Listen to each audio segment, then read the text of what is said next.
Apa? Untuk apa kita hidup? Untuk apa Allah hidupkan manusia? Wa ma khalaqtul jin wal ins illa liya'budun. Allah sungguh ingin memprakarsai informasi kepada kita bahwa wahai manusia, Anda akan berkualitas. Wahai manusia, Anda akan bermutu.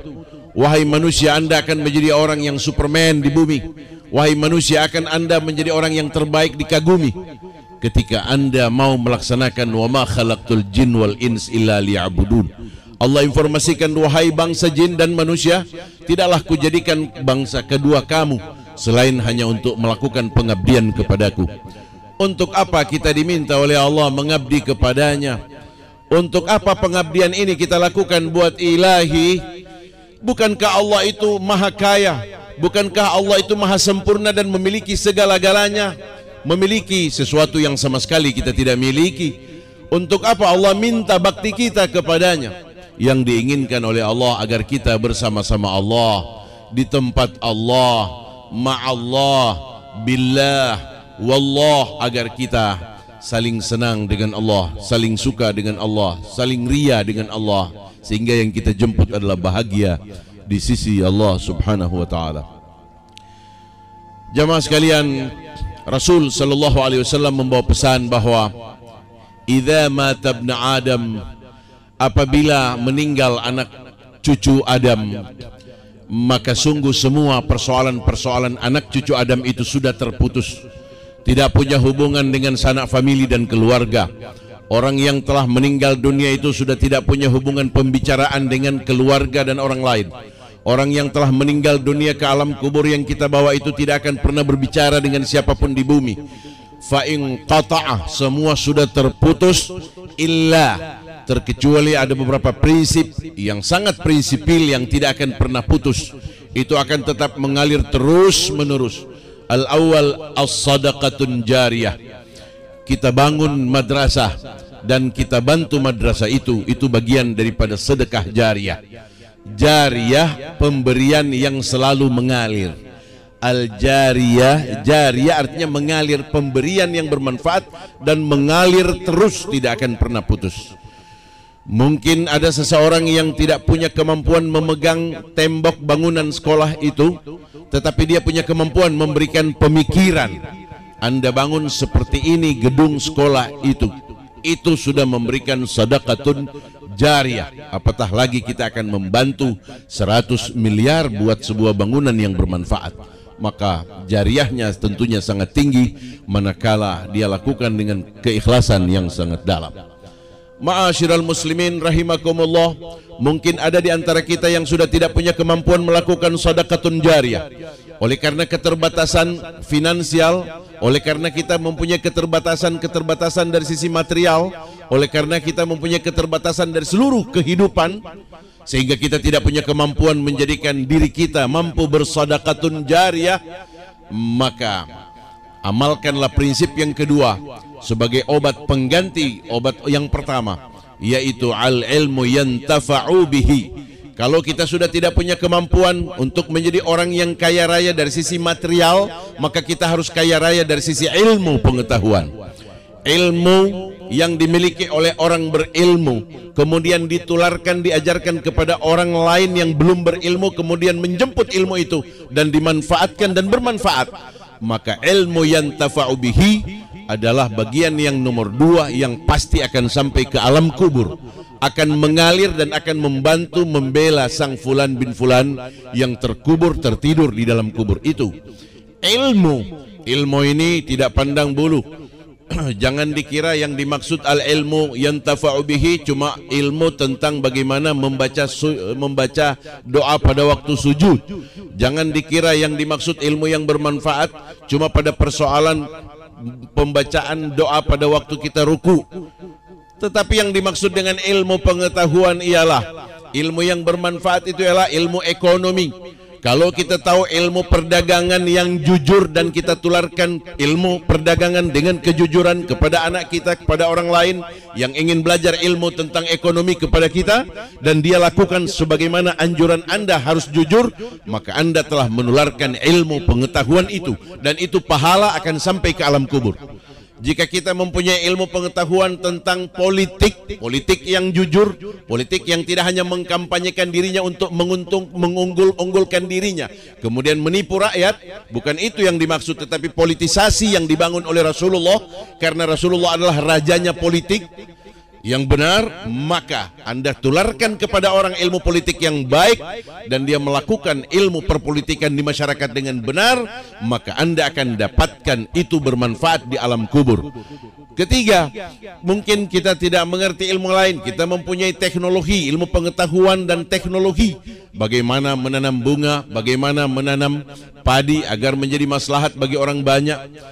Ini ilmu pengetahuan manakala kita ajarkan kepada seluruh umat, apatah lagi tentunya ilmu menyangkut ibadah hubungan kepada Allah, maka hal ini pun akan mengalir seperti jariyah tadi.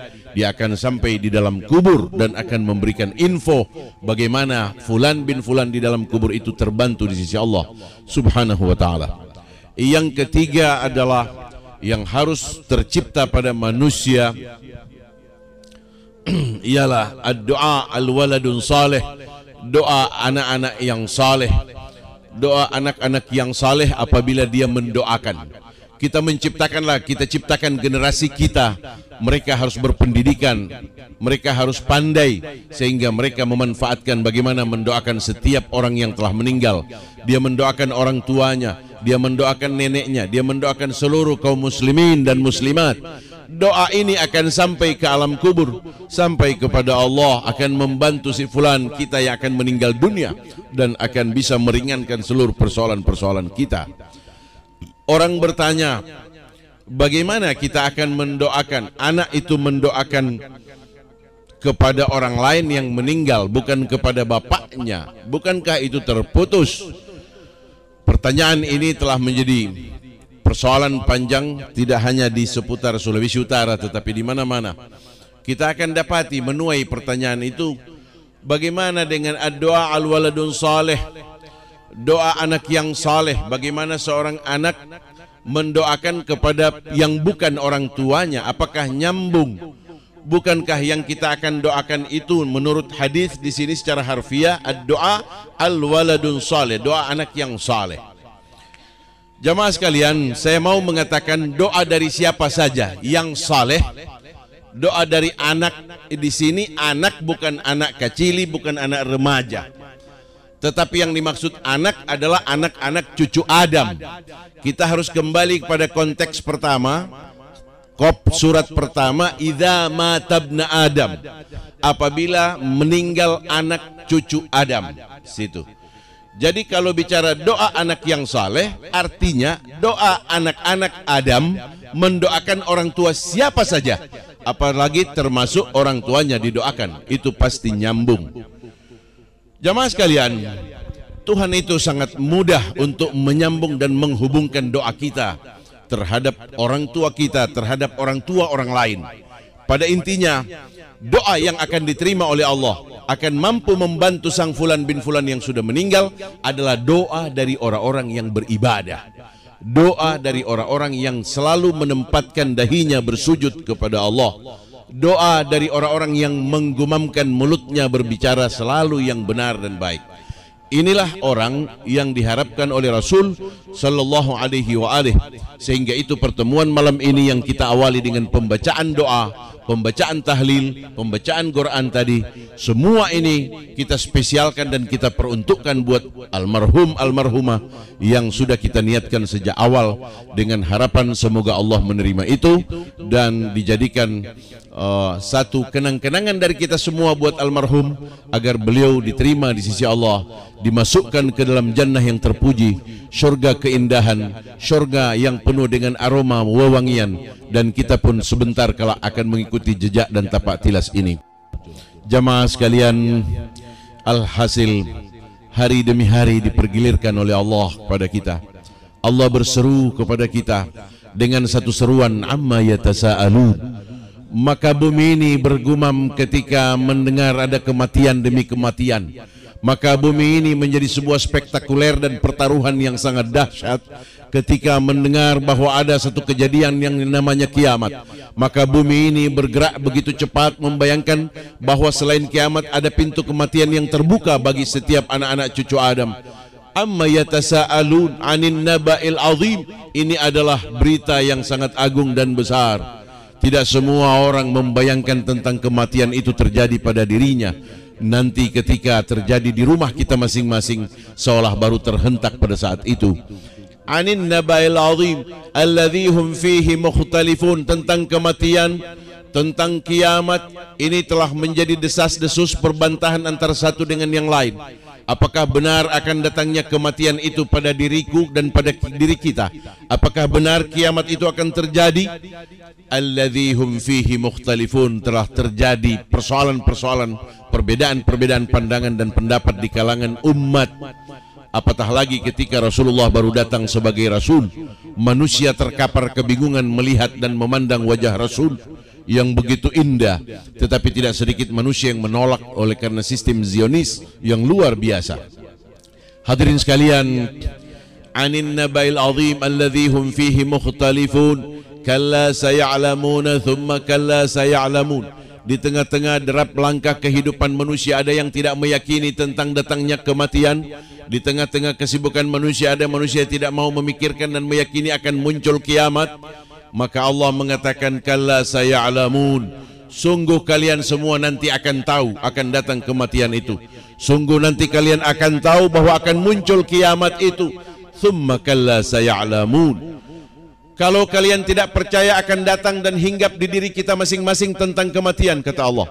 Kata Allah, jika kalian sudah tidak percaya lagi bahwa akan datang satu saat tentang kiamat, bumi ini akan dihancurkan, matahari itu akan digelapkan, bulan semua akan diremuk redamkan, bintang gemintang akan bertabrakan, kalian bisa melihat betapa gunung-gunung yang begitu meletus kemudian berterbangan. Kalau kalian tidak meyakini itu, kata Allah, alam naj'alil arda mihada. Siapa yang menciptakan bumi ini yang luas terhampar?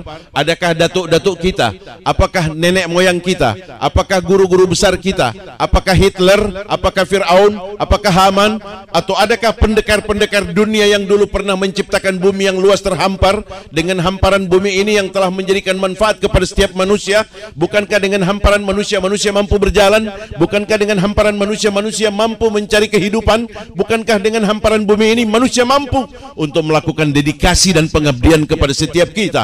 Alam naj'alil arda mihada wal jibala autada, kata Allah. Kalau kamu tidak percaya akan datangnya kematian, kalau kalian tidak percaya akan datangnya kiamat, siapakah yang menjadikan gunung-gunung yang begitu tegak? Dia bagaikan pancang-pancang yang kokoh yang mampu untuk menahan kekuatan-kekuatan bumi. Kalian saksikan, apakah itu datuk-datuk Anda? Apakah itu adalah orang tua-tua yang Anda banggakan yang ciptakan itu? Alam naj'alil arda mihada wal jibala autada wa khalaqnakum azwaja. Dan siapakah yang telah menjadikan kalian berpasang-pasangan?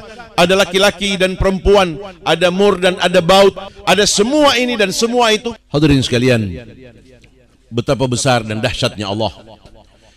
Ketika ada satu peristiwa yang Allah ingin yakinkan kepada kita, kemudian keyakinan itu belum dimiliki oleh manusia, maka Allah hendak melakukan sebuah pertanyaan panjang kepada kita untuk memberikan keyakinan kepada manusia bahwa kita hanya berdiam dalam tiang-tiang la haula wala quwata illa billah.